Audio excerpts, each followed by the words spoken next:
Break के बाद आपको खुश आमदीद कहते हैं। हमारे मुअज़्ज़िज़ मेहमान भी हमारे साथ मौजूद हैं और हम आज के टॉपिक के हवाले से कि जहेज़ खोरी एक लानत है हमारी सोसाइटी में, इसकी क्या बुराइयां अब तक फैल रही हैं और हम इसको कैसे रोक सकते हैं, इस पर बात तो कर रहे हैं, मज़ीद बात भी करेंगे। अभी जैसे हमेशा तैयबी साहब कहते हैं कि सरूर की जानिब चलते हैं, तो हम सरूर की जानिब पहले चलेंगे।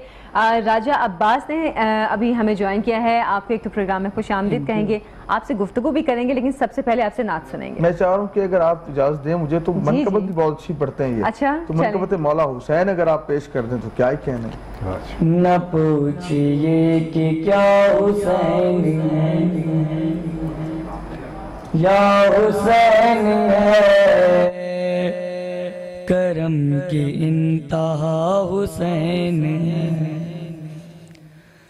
खुदा के दी का ना खुदा, खुदा के दी का ना खुदा, हर इब्तिदा के इब्तिदा, मदद का तर्जुमा हुसैन है या हुसैन है। न पूछिए कि क्या हुसैन है।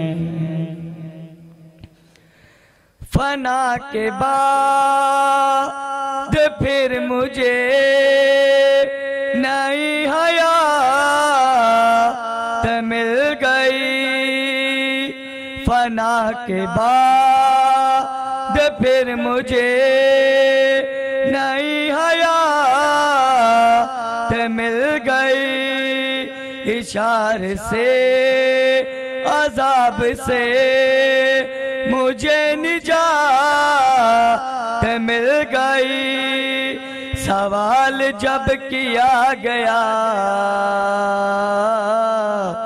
सवाल जब किया गया, है कौन तेरा रहनुमा, तो मैंने कह दिया हुसैन है या हुसैन है।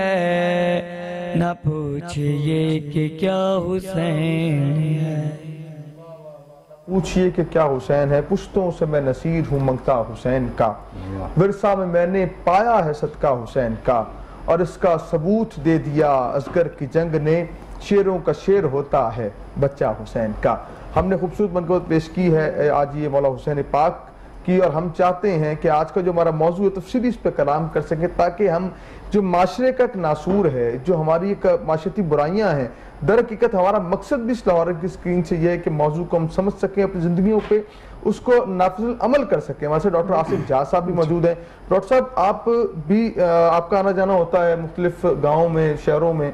ये जो हमने बात कर रहे हैं आज के मौजू के हवाले से कि गाँव हो या शहर हो, पढ़ा लिखा नौजवान हो, पढ़ा लिखा खानदान हो या ना पढ़ा लिखा हो या जाहिल तबका हो, लेकिन वहां पर यह मसला जरूर है, जब जहेज की बात आती है वहां पर सब स्टैंड कर जाते हैं कि हमें जहेज चाहिए और जरूर चाहिए। तो आप क्या फरमाते हैं इस हवाले से? देखें जी, बिल्कुल बड़ी अच्छी डिस्कशन जारी है, तो मगर मैं एक पॉजिटिव बात की तरफ इशारा करूंगा कि आजकल जो है ना, मतलब बेटियों की अहमियत माशाल्लाह हमारे ख़ानदानों में बढ़ती जा रही है। कि CSS के इम्तहान में देखें कि बहुत सारी लड़कियां जो हैं CSS करके आ रही हैं। जैसे आपने जिक्र किया कि एक हमारे साथ भी 3 कस्टम ऑफिसर, 2 कस्टम ऑफिसर आई, एक उनकी बहन ने DMG में आई।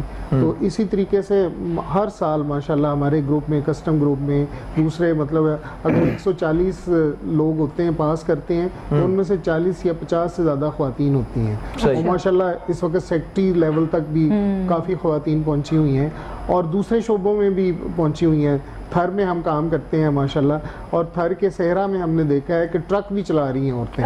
और फिर पानी का सारा घर का निज़ाम जो है, एक औरत सुबह उठती है, पानी भी लेने जाती है और फिर वो खेती बाड़ी भी। हमारे पाकिस्तान की ख़वातीन बड़ी बाहिम्मत है और बड़ी बाहिम्मत है। और घरों में भी मैं आपको बताऊं तो मेरी माशाल्लाह 2 बेटियां हैं और एक बेटा है, और बेटियां बाप की सबसे ज्यादा खिदमत करने वाली होती हैं। मैं इस्लामाबाद जाता हूँ तो बेटियां बार बार पूछती हैं बाबा कहाँ पहुंचे हैं, कहाँ हैं, कब आ रहे हैं, वापस आ रहे हैं। और बेटे से पूछा कि बेटा अब 3-4 दिन हुए आपके बात नहीं हो, कहता मुझे बेटियों से पता, आपकी बेटियों से पता चल जाता है बाबा कैसे हैं। तो ये बेटियां, अभी मेरा जून के महीने में हादसा हुआ तो मेरी बेटी बड़ी डॉक्टर है, तो उसने जिस तरीके से सुबह शाम खिदमत की वो अपनी मिसाल आप है कि 15 दिन वो 1 मिनट के लिए सोई नहीं। तो इस तरह बेटियां माशाल्लाह बहुत, मतलब अब ट्रेंड चेंज हो रहे हैं, लोग खुद से कह रहे हैं कि हमने जहेज नहीं लेना। और फिर उन्होंने बात की कि दूसरे इलाकों में ये सवात या चित्राल की तरफ आप जाएं तो वहाँ तो फिर सारा कुछ जो है ना लड़के के जिम्मे लगाया जाता है। लेकिन डॉक्टर साहब एक वहाँ के इलाकों की अगर ये बात करें तो एक वहाँ के बारे में जो कॉन्सेप्ट है वो ये भी है कि शायद माँ बाप ने अपनी बेटी बेचती है। नहीं, ये एक बहुत सख्त किस्म का लफ्ज है, लेकिन ये वहाँ पे एक कॉन्सेप्ट ये भी पाया जाता है कि लड़के वालों से पैसे लेकर और उसका वो जहेज बनाया या उसकी जरूरत का सामान बनाया, तो उन्होंने अपनी बेटी उनको बेच दी, उसके बाद उसकी कोई खैर खबर नहीं लेते। ऐसी बात नहीं है, ये पहले था, पहले ये सिलसिला था, क्योंकि हमारा तो अक्सर जाना होता है माशाल्लाह। चतराल में भी हमारे सेंटर्स हैं, सवात में भी सेंटर्स हैं और दूसरे इलाकों में भी हमारे सेंटर्स हैं। पहले ये कॉन्सेप्ट था कि वो एक ख़ास लफ्ज़ बोलते हैं पश्तो का उसके लिए, तो वो, मगर अब ये ट्रेंड नहीं है। अब ये है माशाल्लाह लड़कियां आती हैं, वहाँ भी पढ़ी मतलब तालीम आम हो रही है। जो तालीम आम होगी, मज़ीद तबकाती तकसीम ख़त्म होगी, माशरती नामवारियाँ ख़त्म होंगी, मतलब इसमें ज़्यादा से ज़्यादा डिस्कशन करने की ज़रूरत है। जैसे आपने माशाल्लाह रमज़ान के महीने में ये टॉपिक रखा, दूसरे चैनल्स पे कोई और बातें हो रही हैं, मगर ये बहुत ज़रूरी है कि इस तरह के माशरती टॉपिक को डिस्कस किया जाए, इसमें लोगों को मतलब लोगों की राय ली जाए और उन्हें बताया जाए कि इस तरीके से हमारे रसूल पाक सल्लल्लाहु अलैहि वसल्लम की क्या तालीमात हैं, क्या उन्होंने औरत को कितनी अहमियत दी है। औरत है तो मतलब वजूद ज़न से है, कायनात में रंग औरत की तरफ से ही है। और अब ये भी नहीं है, वो बेटियां जो अगर बेटा कोई काम ना करे तो उसे कहती हैं कि भाई तुम भी उठो, इसे भी उठाओ, तुम भी, अगर हमने बर्तन उठा के ले आए हैं तो तुम बर्तन जाके रखो। तो ये सिलसिले मतलब है औरत एम्पावरमेंट आ रही है अब, ये है। और इसको मज़ीद इसको पे काम करने की ज़रूरत है, इस पर मज़ीद डिस्कशन होनी चाहिए, मुबाहिसे होने चाहिए और इस तरीके से शऊर पैदा हो रहा है। और जब तक इंशाअल्लाह ये माशरती नाहमवारी ख़त्म हो जाए, एहसास प्रोग्राम जो है ख़ास तौर पे उन्होंने रखा है कि खातून के नाम पे ही पैसे जो है ना वो जा रहे हैं, तो इस तरीके से हुकूमती लेवल पे भी हो रहा है। और डावरी एक्ट बना हुआ है, उसमें सारी रेस्ट्रिक्शंस हैं, सारा मतलब है औरत को तहफ़्फ़ुज़ फराहम किया गया है, उसमें अमल दरामद की ज़रूरत है। तो मज़ीद हम बात करेंगे, डिस्कशन होगी, मुबाहिसे होंगे, मतलब ये चीज़ें डिस्कशन से ही डिस्कशन से ही इतनी हम इन पे गुफ्तगू करेंगे। और जैसे आयशा साहिबा भी बात कही थी कि मीडिया बहुत पावरफुल रोल प्ले करता है इसमें, जितना हम मीडिया में इस चीज़ पे बात करके इस चीज़ को लोगों तक पहुंचा सकते हैं कि आप जहेज की बजाय अपनी औलाद को, अपनी बेटियां हैं या बेटे हैं, उनको तालीम दें, वो सबसे ज़रूरी है, क्योंकि तालीम से वो खुद स्ट्रॉन्ग होंगे तो उनकी आगे नस्लें स्ट्रॉन्ग होंगी। वो लड़के जहेज लेने से फिर मना करेंगे और लड़कियां भी शायद ये आवाज़ उठाएं कि हम जहेज लेके नहीं जाएंगे। अच्छा, यहाँ पे एक बात बहुत जरूरी जानता हूँ, वो ये है कि हमने देखा खालिद भाई के दीन हमें कहता है कि अगर आप नान नफ्ते का बंदोबस्त नहीं कर सकते तो आप फिर रोजे रखें। ठीक है, कहा गया फिर रोजे रखें। अगर आप अलग चार दीवारी का बंदोबस्त नहीं कर सकते, आप पर जो जिम्मेदारी निगरान बनाया गया उस बंदी का, जिससे आपकी शादी हो रही थी, अगर आप इंतजाम नहीं कर सकते या उसकी घरदारी आप नहीं चला सकते तो आप जो रोजे रखें, आप शादी ना करें। लेकिन हमारे यहाँ ये अलमिया है, जो बच्चा काम नहीं करता तो कहा जाता है इसकी शादी कर दो, खुद ही ठीक हो जाए, खुद ही काम पे लग जाएगा, खुद ही काम पे लग सीरियस हो जाएगा, बाकी ये कहा जाता है। तो अब ये जो हमारा एक ट्रेंड है कि जो बच्चा नालायक है, जो नकम्मा है, 4-5 भाई मिलकर उसकी शादी कर देते हैं, फिर आने वाली जो बंदी है उसकी भी जिंदगी अजीरन कर देते हैं। तो आप इस माशरती इस पहलू के हवाले से क्या कहेंगे? अरे सब दो बातें हैं, एक तो ये कि बेटा है या बेटी है, दोनों की तालीम और तरबियत दोनों करना जरूरी है। बिल्कुल, बेटी को तालीम देना इसलिए और तरबियत देना इसलिए ज़रूरी है कि उसने एक नए घर में जाना है, तरबियत उसके पास हो कि वहाँ जाकर उसके अंदर एक टॉलरेंस हो, वो बर्दाश्त कर सके, कंप्रोमाइज़ कर सके। और एक और बात बताओ, लड़के जिस तरह प्राइड लेते हैं कि जी मेरी बीवी ऊंची जगह शादी हो रही है, वो ये जहेज लेके, लड़कियों का भी है, हमारी बच्चियों का भी ये इशू है। तो वो भी पेरेंट्स को एक वो देती हैं, दबाव देती हैं कि मैंने जहेज अच्छा लेके जाना है, हाँ। और वहाँ पहले से फलां है तो मुझे जहेज, और वालिदैन बेचारे कर्जे ले लेके। अच्छा, ये जी आपने बहुत अच्छी बात मेरे ये भी इल्म में है, क्योंकि सारी बात है हम सोसाइटी से खासा इन टच है मैं, ये डॉक्टर साहब हमारा तो काम ही ऐसा है, ये वाला बी एलिमेंट है। अब हल पे आता हूँ। सबसे पहले बेटी की तरबियत होनी चाहिए कि वो नई फैमिली में जाकर वहाँ एडजस्ट हो सके। ठीक है। उस दूसरी बात, उसकी तालीम या तरबियत जो है माशी तौर पे इतनी मजबूत हो कि अगर उस, और दूसरा उसको सिखाया जाए, खुदा ना खास्ता जो आप बात कर रहे हैं कि तुम्हारे मियाँ की इनकम किसी वजह से कम है, अब शादी तो नहीं रोक सकते, लड़का नॉर्मल रोजगार पे भी है तो उसकी उम्र हो गई तो शादी तो कर देनी चाहिए ना, वरना सोसाइटी में दूसरे बिगाड़ शुरू हो जाएंगे। बेटी को ये तरबियत देनी जरूरी है कि अगर तुम्हारे मियाँ का तुम्हें साथ निभाना पड़े या किसी वजह से तुम्हें कमाना पड़े तो तुम्हारी तालीम इतनी होनी चाहिए कि वो कमा सके। अब आ जाए बेटे पे। बेटे पे तो सबसे पहले जो मर्दों का माशरा है, ये जो मर्दों का माशरा है ना, इसका पॉजिटिव पहलू ये लेंगे, अपने बेटे के अंदर इतनी कोई एनर्जी या गैरत भर दें कि वो कहे कि जी मैंने खुद कमाना है, सही, मैंने सारा बोझ पेरेंट्स का भी उठाना है, बहन भाइयों में कहीं ना कहीं कंट्रीब्यूट करना है, मैं मर्द हूँ और सोसाइटी में मेरी ये ज्यादा जिम्मेदारी मुझ पे आयद होती है कि मैं ज्यादा से ज्यादा कमाऊं, वसी रिज़्क़ कमाऊं, तहम्मुल से रहूं, अपने पेरेंट्स पे भी लगाऊं, अपने बहन भाइयों की भी जहाँ खिदमत करनी, और जो आ रही है उसके पैसे पे नजर ना रखूं, बल्कि उसे खुशियां दूं, बल्कि मैं इस काबिल हूं कि वो मेरे निस्बत से अपनी फैमिली में और सोसाइटी में मान करती फिरे कि जी मैं उसकी बीवी हूं जिसने मुझे इतने अच्छे नाज और ऐश से रखा हुआ है, ये वाली सहूलियात दी हुई है। तो ये बेटों को भी सिखाने की जरूरत है। बिल्कुल। और ये कौन करेगा, ये कुछ ना बड़ा इशू नहीं है। जैसे आज डिस्कशन कर रहे हैं हम, आज 10 लोग भी इस डिस्कशन से, जो मैंने आपने डॉक्टर साहब ने बाजी ने बात की, 10 लोग भी आज शुरू कर लेंगे, फिर किसी दिन आप प्रोग्राम कीजिएगा, फिर किसी और प्लेटफॉर्म से ये बात होगी, सोसाइटी ग्रेजुअली ठीक हो जाएगी। लेकिन वालिदैन, मैं रिक्वेस्ट करता हूँ, आपने मौका दिया, शुक्रिया। आज जो भी सुन रहा है, मैं वालिदैन से रिक्वेस्ट करूंगा, बेटा या बेटी है, बेहतरीन तालीम दे और उम्दा तरबियत करे, ठीक हो जाएगा। अच्छा, मिस आयशा से मैं सवाल करना चाह रहा हूँ कि मिस आयशा देखें, जहाँ पे जेएस की हम बात करते हैं, जहाँ पे एक नासूर ये है कि लड़के वाले डिमांड करते हैं जेएस की, वहाँ पे इस तरह खालिद भाई ने बात की कि लड़कियों का भी बड़ा एक अमल दखल है कि अगर लड़के वाले जेएस नहीं मांग रहे, लेकिन लड़की ये कहती है मुझे फलां मॉडल का फ्रिज चाहिए, फलां LED चाहिए, तो वो वालिदैन जो नई इस्ताद रखते हैं वो दे सकें, वो कर्जा लेकर बेचारे लेकर देते हैं, और पूरे फिर जिंदगी जो है कईयों का मकान तक बिक जाते हैं। मैं ऐसी फैमिलीज को जानता हूँ कि वो सिर्फ बच्चियों की शादी करने कराने में उनके घर बिक गए, यानी कि उनके पास इतने वसाइल नहीं थे।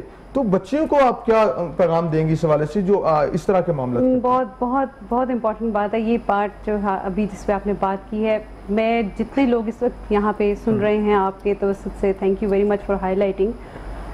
अपने बच्चों को गिवर बनाएं, थैंकफुल बनाएं और गिवर बनाएं, जो देने वाला हो।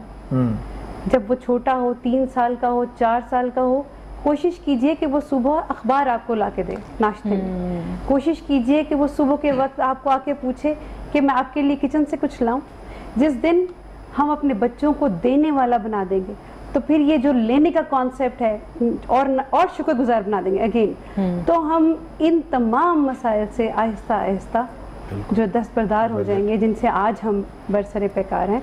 उसकी वजह यह है कि हम लेने वाले हैं ना। हम बचपन में मुझे आके ये दिया जाए, मुझे ये भी चाहिए, वो भी चाहिए, वो भी चाहिए, मुझे ये वाला ब्रांड नहीं चाहिए, वो चाहिए, मैंने जब दुल्हन बनना है तो मुझे फ्ला बुटीक का ड्रेस चाहिए। अच्छा, ये ब्रांड कॉन्शियसनेस पे बहुत ज्यादा मुझे, जी बिल्कुल। तो ये जो हम एक लेने वाले बन गए हैं, आई थिंक इसके रिवर्सल की बहुत ज़रूरत है। तो प्लीज़ बच्चों को बचपन से देने वाला बनाने की कोशिश करनी चाहिए, वालिदैन को, ताकि कल को हम मुआशरे को अहम और जो है ना प्रोडक्टिव बच्चे दे सकें, कोई ऐसे लोग दे सकें जो दुनिया में कुछ देने आते हैं। अब फाउंटेन हाउस का ये अगर आप मिसाल लें, तो एक तरफ वो लोग हैं जो उन्हें हमेशा के लिए छोड़ के चले गए, और एक तरफ वो लोग हैं जो दिन रात उनके लिए पैसे से, अमल से काम कर रहे हैं। आज हम पिछले साल हम 44,000 मरीजों का फ्री इलाज कर पाए। अच्छा, इस वक्त हमारे पास 650 मरीज मौजूद हैं जिनका ब्रेड एंड बटर एवरीथिंग हमारे ऊपर। और वो आप जैसे आप जैसे ये जो देख रहे हैं मुझे, ये वो लोग हैं जो आते हैं, उनके लिए एक फूल भी लेके आते हैं, तो वो अगले महीने इंतजार करते हैं कि वो मेरी बहन बनी हुई है, वो मेरा भाई बना हुआ है और वो मेरे लिए ये लेकर आएगा। तो अगर हम यही देने वाले बच्चे बनाए अपने, तो यकीन कीजिए कि मुआशरे के सारे मसाइल हल हो जाएंगे। अच्छा, इसी पे एक आपके ये फाउंडेशन के लिए, ये फाउंटेन हाउस के लिए एक सवाल ये भी है कि डोनेशंस के हवाले से कभी मुश्किलात पेश आई हैं फाउंटेन हाउस को, क्योंकि ज़ाहिर है ये पाकिस्तान का सबसे बड़ा इदारा है। बिल्कुल, आपने सही फरमाया। ये सिर्फ न सिर्फ पाकिस्तान का सबसे, बल्कि ये दुनिया का दूसरा फाउंटेन हाउस है। इस वक्त पूरी दुनिया में 330 से ज़्यादा फाउंटेन हाउसेज मौजूद हैं। अमेजिंग बात यह है कि पूरी दुनिया में ये सब उनके गवर्नमेंट सपोर्टेड है, लेकिन यहाँ पर ये आम लोगों की मदद से चल रहा है। जबरदस्त। इस वक्त हमारे जो चेयरमैन है डॉक्टर अमजद साकिब साहब हैं, और हमारी जो प्रेसिडेंट है वो जस्टिस नासरा जावेद इकबाल साहिबा हैं, और इसमें 200 से ज़्यादा वॉलंटियर हमारे तमाम एग्जीक्यूटिव्स हैं जो यहाँ पे ईद भी उनके साथ आके स्पेंड करते हैं। अपना ईद का दिन भी वो आके उनके साथ स्पेंड करते हैं। तो ये जो हमारा तमाम बजट है 99% ये आम लोग उठा रहे हैं। सही। आम माएँ घर की जो हमारे पास से ठीक होके चले गए, उनकी फैमिलीज हैं, आम लोग हैं। तरीकाकार को रखा, आपको कोई शामिल होना चाहे, कोई डोनेशन देना चाहे, क्या तरीकाकार? जी बिल्कुल, हमारी वेबसाइट है www.fountainhouse.com.pk। अगर आप उस पर जाएं तो उसकी तमाम मालूमात उस पर मिल जाती है। हमारे जो लोग हैं आजकल भी, जैसे कोई ज़कात देना चाहे तो हमारे पास ऐसे मरीजों के लिए ज़कात हम इकट्ठा कर रहे हैं। कोई सदकात देना चाहे, कोई कपड़े देना चाहे, कोई टूथपेस्ट देना चाहे, अच्छा यहाँ पे एक सवाल आपकी बात में काट रही हूँ। अक्सर हम स्टोर्स पे जाते हैं तो वहाँ पे बॉक्सेस लगे होते हैं, इस इदारे के उस इदारे के। फाउंटेन हाउस का कभी बॉक्स नहीं देखा मैंने आज तक कि फाउंटेन हाउस कभी ज़कात या खैरात या तियात के लिए कोई बॉक्स कहीं लगाया हो। ये बड़ी इंटरेस्टिंग बात है। हम बहुत ज़्यादा जो है ना, जो पैसे आते हैं वो हम अपने मेंबर्स पे खर्च कर देते हैं। बहुत ज़्यादा हम लाइक उस तरह से मार्केटिंग पे इतना ज़्यादा खर्च नहीं करते, लेकिन ये बहुत अच्छा आइडिया है। मेरा ख्याल है कि इस पर ज़रूर काम करना चाहिए। और लेकिन अभी भी ऑनलाइन डोनेट कर सकते हैं। हमारा जो रिप्रेजेंटेटिव है वो घर आ सकता है। उस पर फ़ोन नंबर्स भी मौजूद हैं हमारे, और तमाम तरीक़ेकार भी उस पर मौजूद है कि कैसे। और यहाँ पे मैं देखने वालों से ये भी कहूँ, कोई चाहता है कि एंजाइटी से बच जाए, डिप्रेशन से बच जाए, और वो उस जगह पे ना पहुँच जाए जहाँ कि उसका कोई जानने वाला पहुंचा हुआ है, तो वो ऐसे लोगों की मदद कर दे, ऐसे लोगों का साथ दे। अपने 30 दिन में से कोई 1 घंटा सिर्फ उनके लिए वक्फ कर दे। जो दुआएं उनसे मिलेंगी वो आपको एंजाइटी से भी बचाएंगी, डिप्रेशन से दूर ले जाएंगे। जो सुकून कल्ब नसीब होगा वो पैसे से भी नहीं मिलता। तो अगर आप चाहते हैं सुकून कल्ब मिले तो ऐसे लोगों का साथ दीजिए जो अपने पाकिस्तानी भाइयों के लिए काम कर रहे हैं। फाउंडेशन का साथ दीजिए, उन इदारों का दस्तबाजू बनिए। और साथ ही साथ मेरा यहाँ पे हमारी नशियात से, लाहौर रंग की स्क्रीन से ये कहना है कि यहाँ पे हमारी जो सेगमेंट है छोटी सी नेकी, उसके अंदर हम ये बात करते हैं कि वो फाउंडेशन जो काम कर रही हैं उनका साथ दें। और वो लोग जो वहाँ बैठे हैं, काश कि आपके दिल में उतर जाए मेरी बात कि वो आपका इंतजार कर रहे हैं। अपने डोनेशंस अल्लाह ने आपको दिया, आपने अपनी जेब से नहीं देना। जो रब अता कर रहा है उसके अता करदे रिस्क में से आपने देना है। तो आप जो है जब देना शुरू करेंगे अल्लाह ताला मजीद आप बरकतें अता कर देगा। आज का मौजू है कि जहेज एक लानत है या एक जरूरत है। तो खालिद भाई हमारे साथ हैं। खालिद भाई, हम इस हवाले से बात तो डिटेल में हो चुकी, बताएं हम आगाज कहाँ से करें? आपने कहा कि दानिश्वर हो गए, यहाँ पे आपने साफियों की बात की, आपने कहा यहाँ पे कोई बड़ा कोई लीडर है, कोई काउंसलर है, लेकिन हम देखते ये हैं सोसाइटी के लोगों का कि सोसाइटी के लोगों का जब कहीं किसी बहन बेटी की शादी हो तो वो तो जहेज भी बेताशा देते हैं। फिर वो पैसे का जो है ना नुमाइश भी ऐसी होती है कि गरीब तो डर जाता है कि साहब मेरी बच्ची की शादी होगी, मैं तो ऐसा कर ही नहीं सकूंगा। तो आगाज कौन करेगा? ये जो एलिमेंट है कैसे खत्म होगा? देखिए, आगाज तो जिसको भी अल्लाह शऊर दे दे, शऊर की नेमत जिसको भी दे दे वो कर देगा। लेकिन अगेन वही बात कि सोसाइटी में जो एक अक्रॉस द बोर्ड चेंज है वो तो सोशल लीडर्स ही कर सकते हैं, जैसे मैंने शुरू में कहा। लेकिन ये मैं आप भी कर सकते हैं, मैं आप भी कर सकते हैं। अब जो नौजवान सुन रहे हैं, जो 2 बातें आज हमने इस नशिस्त में कही, एक लड़कियों के हवाले से कही जो शादी की उम्र में हैं अभी, तो वो अपने एटीट्यूड, अपना रवैया आज से बदलें कि वो तरबियत अच्छी लेके जाएं, इखलाक अच्छा करके जाएं, तालीम अच्छी लेके जाएं। पेरेंट्स को डिस्टर्ब ना करें कि भाई ससुराल में मेरी इस बात पे इज्जत बनेगी कि मैं अच्छा जहेज लेकर आई हूं। इसी तरह लड़के जो हैं वो आज से तय करें कि अगर उन्होंने अच्छे बिस्तर पे आराम करना है, अच्छी फ्रिज से निकाल के पानी पीना है, अगर LED अच्छी इस्तेमाल करनी है तो उसके लिए खुद कमाएं। अल्लाह ने पूरी दुनिया में मर्द ही हुक्मरानी कर रहा है, अल्लाह ने ये जेंडर, तो वो शर्म खाएं थोड़ा सा अपने अंदर, ये इस गैरत को, इस जज्बे को जगाएं। हाँ, यस, इस गैरत को अपने अंदर ये जज्बा जगाएं। अब कोशिश की बात है, देखिए खुद नुमाई हो जाएगी। मेरे सर्कल में दोस्त हैं, हम कॉलेज में थे, आप जैसे दानिश्वरों की बातों से सुन के अब भी कायल हो गए। एक दिन हम लॉरेंस गार्डन में 4 दोस्त बैठे हुए थे, गुफ्तगू आने वाले दिनों के ख्वाब बुनते थे, मैं ये करूँगा, मैं वो करूँगा, मैं उस तरफ जाऊँगा। वहीं एक दिन हमने 4 दोस्तों ने ये तय किया कि हम जहेज़ नहीं लेंगे। अच्छा, और उस पर एक दूसरे पे हमने जनाब पहरेदारी भी शुरू कर दी। जिस जिसकी शादी हुई, 4 दोस्तों की शादी हुई है, मेरे समेत हम चारों ने नहीं लिया जहेज़। तो मैं ऑन बोर्ड कर अच्छा, यानी कि खालिद साहब आपकी बात से एक चीज का पहलू ये भी आज मेरी बात सुन के कोई और 4 नौजवान ये बात करिए, एक पहलू ये भी निकलता है आप अपने घर से शुरू करेंगे। हम बात करें कि ये शुरू कर लें, गवर्नमेंट लेवल पे शुरू कर लें, ये फलाना इदारा करें, या आप अपने घर से चीज शुरू कर लें, वही बहुत बड़ी बात है।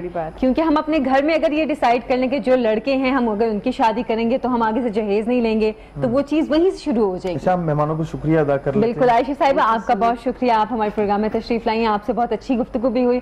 और आसिफ जहा साहब का भी बहुत शुक्रिया, आप हमारे प्रोग्राम में तशरीफ लाए। अच्छा, राजा अब्बास साहब हमारे साथ मौजूद हैं, आपके हवाले से भी हमें पता चला कि आप कोई गवर्नमेंट जॉब भी करते हैं। जी, मुझे अब गवर्नमेंट जॉब मिली है महकमा हेल्थ में, माशाल्लाह।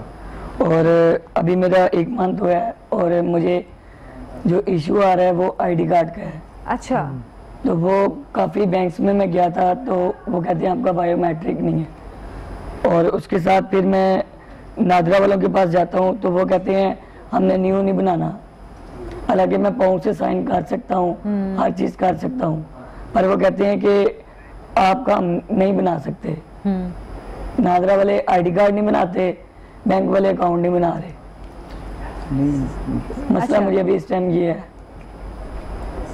बिल्कुल सही है। ये देखें, हमारी इस पैगाम को, राजा साहब के इस पैगाम को, इन देखें ऐसे नौजवान जो बासलाहियत हैं, जो पाकिस्तान का जो है ना एक्चुअल फेस है, इनके साथ जो है ना हेल्प करनी चाहिए। इनका आईडी कार्ड का जो इशू जो आला काम सुन रहे हैं, उनको चाहिए कि इनका आईडी कार्ड जो है वो बनना चाहिए, इनकी परेशानी को दूर होना चाहिए। और ये देखें, तवक्कुल की एक मिसाल है राजा अब्बास, तवक्कुल की एक मिसाल है। देखें, करब पे तवक्कुल है, जॉब भी मिल गई है। और यहाँ वो नौजवान जो माशाल्लाह करते भी कुछ नहीं है, फ्री लांसर हैं, तबसरा निगार हैं गली बाजारों में, वो देखें तवक्कुल नहीं है ना। देखें, मुझे देखकर रश्क आ रहा है भाई, उसी के चलता फिरता पैकर है, बिल्कुल ऐसी। और मुझे बड़ी खुशी महसूस हुई और बड़ा रिस्क आ रहा है आपकी किस्मत पे, तवक्कुल है। देखें, अल्लाह की ज़ात तवक्कुल और मालिक ने अता किया है, अल्लाह आप पे और भी आसानियां फरमाए। मैं साहब का बहुत शुक्रिया, और डॉक्टर साहब हमारे साथ ही रहेंगे इंशाल्लाह। लेते हैं एक शॉर्ट ब्रेक, हाजिर यकीन के साथ क्या आप कहना चाहेंगे।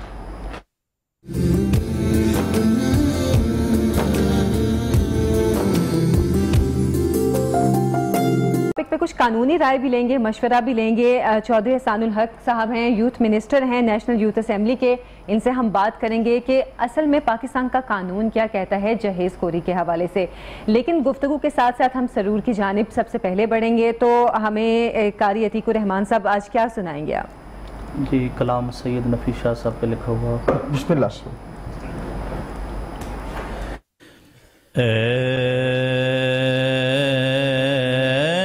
रसूले अमीन ख़ातमुल मुरसलीन, ए रसूले अमीन ख़ातमुल मुरसलीन, तुझसे कोई नहीं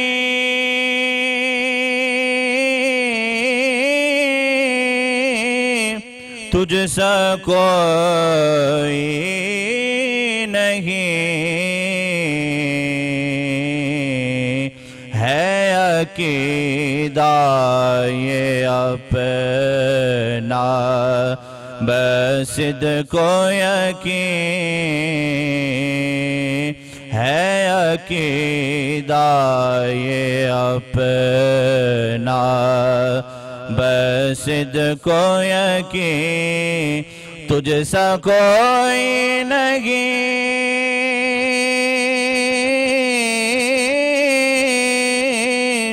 तुझसा कोई नहीं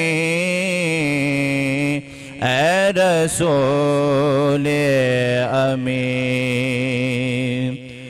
बज़्मे कौनैन पहले सजाई गई, फिर तेरी ज़ात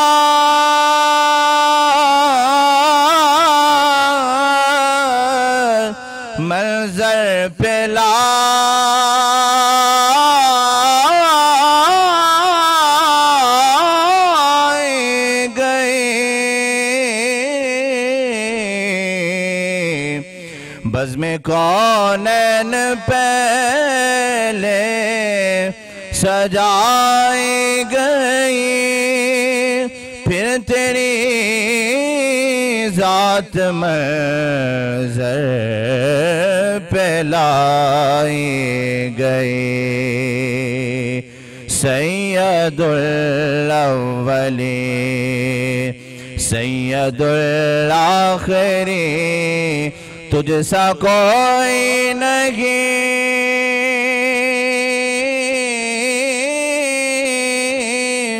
तुझसा कोई नहीं।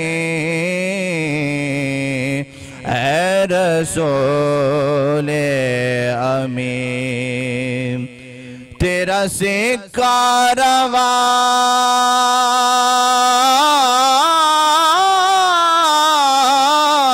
कुल जहां में हुआ, इस ज़मीन में हुआ,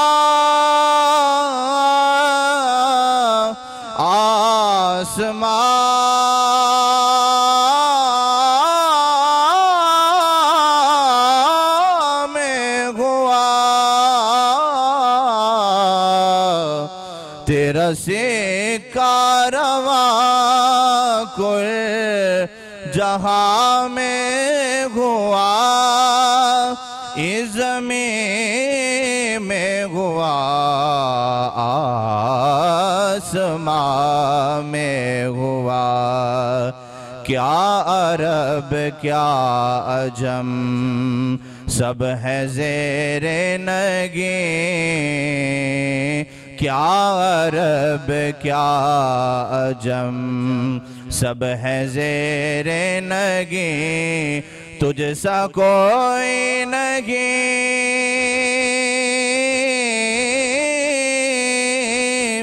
तुझसा कोई नहीं। ऐ रसूले अमीन, ऐ सरापा नफीस फसे दो जगह, सरवरे सरवरा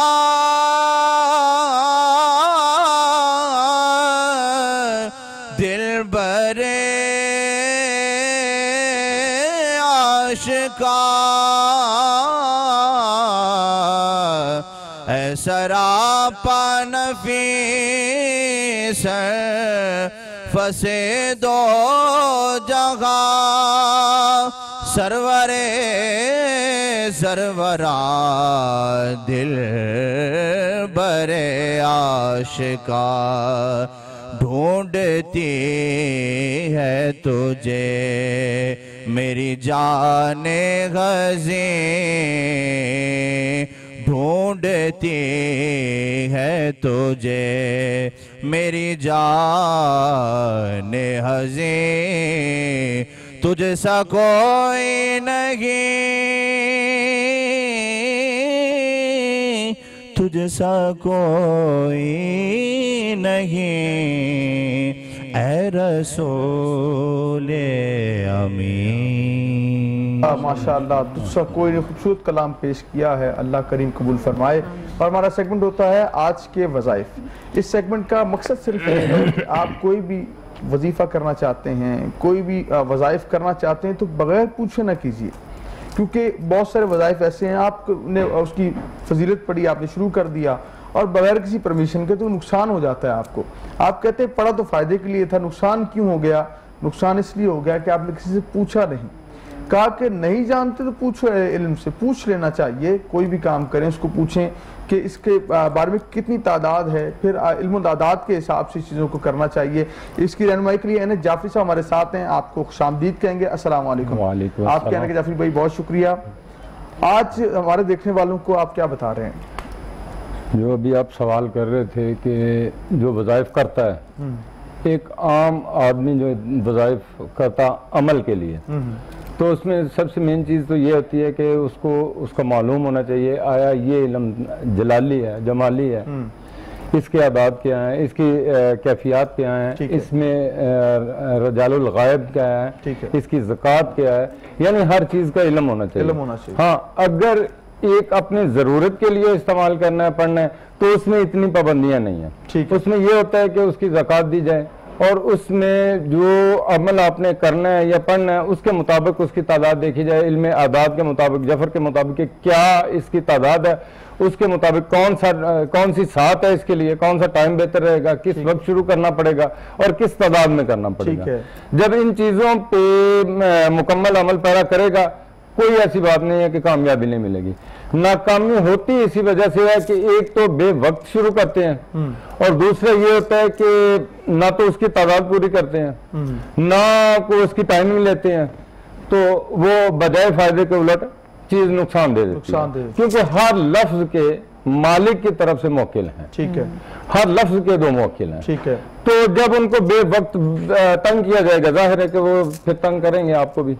तो इसी तरह है कि जितनी देर तक आपको उस चीज का पता नहीं है या आपको कोई गाइड नहीं कर रहा या आपके पीछे कोई ऐसी ताकत नहीं है, तो कभी भी आप अमल में कदम नहीं रखें। सही। बाकी आम रूटीन के मुताबिक आप आज के वज़ाइफ के मुताबिक मैं अल रहीम, अल रहीम हो, मेहरबान, रहम करने वाला, खालिक की जात, तो इसको अगर हर नमाज के बाद 100 मरतबा पढ़ लिया जाए तो दुनियावी तकरीबन टोटली दुनियावी कामों में, घरेलू मामलात में, दुनियावी मामलात में, कारोबारी मामलात में, नमाज भी शर्त है साथ। नमाज मैं कल भी कह चुका हूं कि नमाज के बगैर कोई भी अमल जो है ना वो आपका मुकम्मल नहीं है, अधूरा है। नमाज जितनी देर तक आप नमाज के पाबंद नहीं है, कोई भी आपका अमल कारगर साबित नहीं होगा, आप कुछ भी कर लें। नमाज इस तरह जरूरी है कि जैसे जिंदा रहने के लिए सांस का होना जरूरी है। वाह, ये बड़ी खूबसूरत मिसाल दी। तो जब आप नमाज के साथ, पाबंदी के साथ इन चीजों को रखेंगे तो फिर कोई ऐसा मामला नहीं है कि आपको यानी नुकसान हो, यानी कि आप कह रहे हैं कि रहीम अगर 100 बार पढ़ा जाए तो दुनियावी जो मसाइल हैं, जो परेशानी हैं, वो दूर हो जाती हैं इस हवाले से। बेशक कारोबारी, दुनियावी, घरेलू, ये जो छोटे छोटे मामलात हैं ना दुनियावी, तो ये बिल्कुल क्लियर हो जाते हैं मामलात अल्लाह की तरफ से, क्योंकि खालिक जब मेहरबान इंसान पे मेहरबान हो जाता है तो कोई दुनिया की ऐसी ताकत नहीं है कि उस इंसान को गिरा दे। सही। जब अल्लाह पाक की ताकत इंसान के साथ है तो कोई भी ताकत उससे गिरा नहीं सकती। चाहिए। इस तरह मुख्तलिफ अमूर हैं को अपने कारोबार के लिए खसूसी तौर पर करता है। तो कुरान पाक में सूरह कुरैश है जी, इसको रूटीन के साथ अगर 72 मरतबा सुबह और शाम 2 टाइम रूटीन के साथ इंसान अपने बना ले, यानी पढ़ना शुरू कर दे, तो बिल्कुल कारोबारी मामलात में उसे कोई रुकावट नहीं आएगी। 72 मरतबा सुबह और 72 मरतबा शाम को। बंदिश हो काम में, जो काम होता है, नुकसान हो जाता है, उसके लिए क्या कहते हैं? मैं यही बताने वाला था कि यही सूरह कुरैश जो है, अगर कारोबारी किसी की बंदिश है, किसी पे सहर है या जादू है, कुछ भी है, किसी मामला में भी रोक दिया गया, उसके कारोबार को रोक दिया, तो उसमें यह है कि इशा की नमाज के बाद 121 मरतबा 21 दिन ही सूरह कुरैश पढ़े, अव्वल आखिर 11-11 मरतबा दरूद पाक पढ़े। ठीक है, 21 दिन करके 21वें दिन जो है ना, मीठी कोई भी चीज, यानी चावल बना सकता, खीर बना सकता है, बना के वो अपने हाथों से तकसीम कर दे। ठीक है, बच्चों में कोशिश करे कि बच्चों में तकसीम करे, अदरवाइज फिर वैसे जो भी जरूरतमंद अगर सामने आ जाए तो उसको दे सकते, तकसीम की जा सकती है। 21 दिन ये रूटीन के साथ अल्लाह पे तवक्कल करके इंसान ये कर ले, कोई दुनिया का ऐसा शहर नहीं है जो उससे उतरेगा। बिल्कुल ठीक है। साथ ये है कि रहनुमाई आप जाफरी से लेना चाहें तो इनके नंबर स्क्रीन पे नजर आ रहे हैं, आप इन्हें कॉल कर सकते हैं, व्हाट्सएप पे अपना मसला बयान कर सकते हैं और अपनी वालदा का नाम जरूर लिखें साथ, जब मसला बयान कर सकते जाफरी साहब रहनुमाई इंशाल्लाह करेंगे आपकी।